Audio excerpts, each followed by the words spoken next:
Sources do tell CBS News Dr. Ford has tentatively agreed to testify on Thursday. This after her lawyers in the Senate Judiciary Committee have been in a public back and forth over the past week trying to decide if Dr. Ford would testify at all and if that testimony would be public.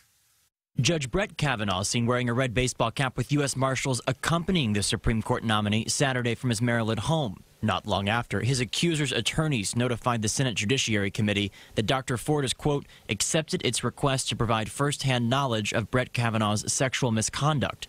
How and when she will do that are still being negotiated.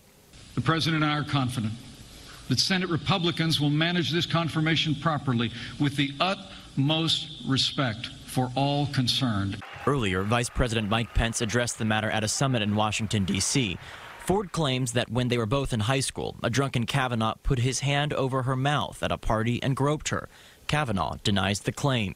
Dr. Ford came public with her allegations earlier this month, September 16th, in an article in the Washington Post. President Trump has questioned Ford's story, tweeting, if the attack on Dr. Ford was as bad as she says, charges would have been immediately filed with local law enforcement authorities by either her or her loving parents. I thought that the president's tweet was completely inappropriate and wrong. Maine Senator Susan Collins is a key Republican still undecided on Kavanaugh. She said she just wants to see Ford and Kavanaugh testify under oath. Democrats accuse Senate Republicans of bullying Ford. Senator Bob Casey of Pennsylvania tweeting, there should be a proper FBI background investigation and then a hearing instead of this unnecessary rush.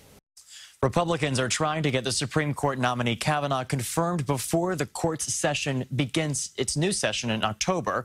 We're told all sides plan to speak again today to try and get the details of this testimony hearing planned.